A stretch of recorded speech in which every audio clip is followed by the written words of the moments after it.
Hello, and welcome to another episode of our Stock Pick series. In today's series, we will talk about index ETFs and compare the most popular ETFs that even Warren Buffett, the world's most famous investor, has spoke about them during his interviews and in his company's annual general meetings, where he mentions that it is very hard to beat the index, and because you can't beat the index, then why not just invest in them instead to generate decent market returns up until your retirement. Hello everyone, welcome back to SDA Club, the club for stock trading and analysis. This channel is dedicated to providing you with high quality tutorials, guides and insights that demystify the world of trading. Join us as we will share more trading secrets and valuable insights. To stay updated and to be the first to access these valuable resources, hit the subscribe button now. By subscribing, you're opening the door to a world of trading and maximizing your potential for success. Before we dive in, here is a quick disclaimer.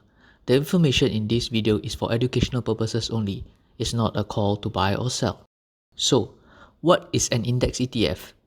An index ETF is an exchange-traded fund that seeks to track a benchmark index like the S&P 500 as close as possible. The reason ETFs are becoming popular is because these funds take a semi-passive approach to keep investment fees low. This approach allows the fund holder investing in the ETF to diversify across industries and sectors without having to outlay too much of their capital into buying individual stocks, which some may deem as risky. There are two popular ETFs that track the S&P 500. One is the SPY, which is run by State Street Fund, and the other is the VOO, run by the Vanguard Fund.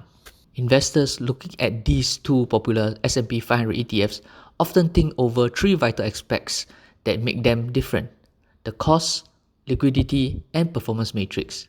These differences might seem small, but affect investment outcomes by a lot based on your goals and strategies.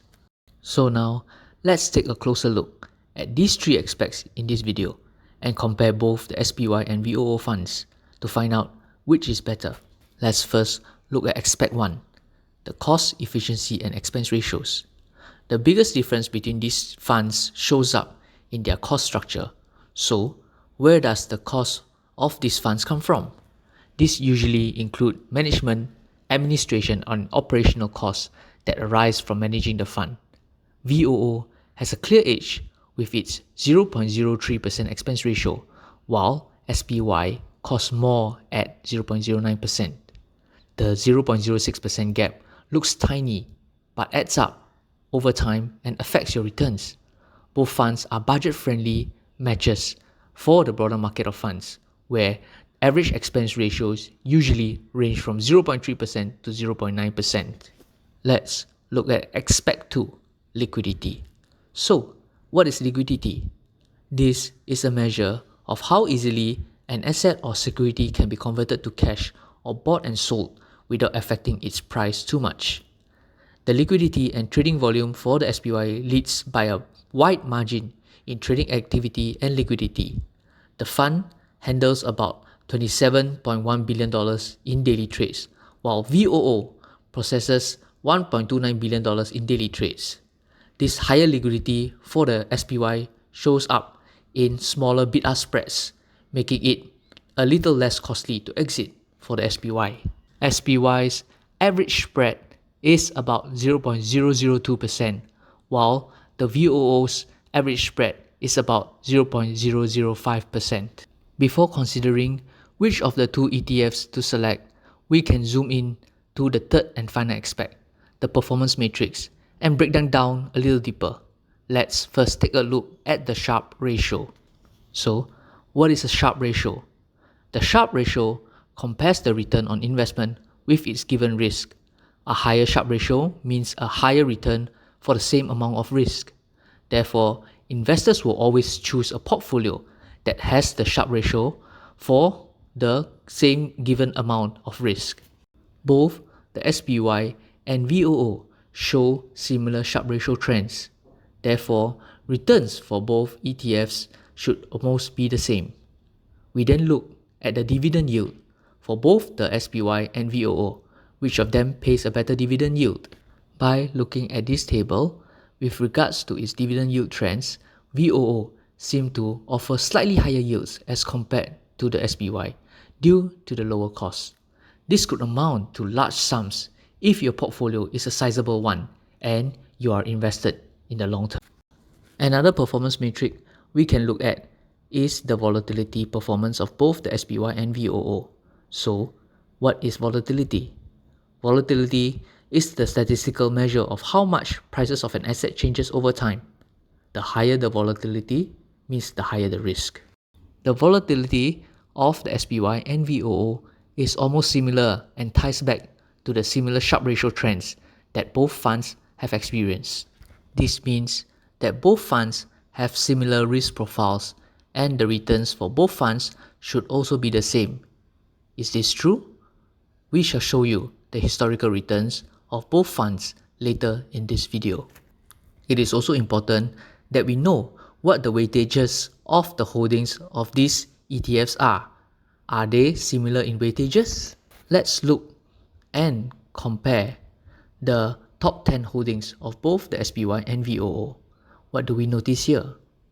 They both also have slightly similar weights on the largest US Fortune 500 companies.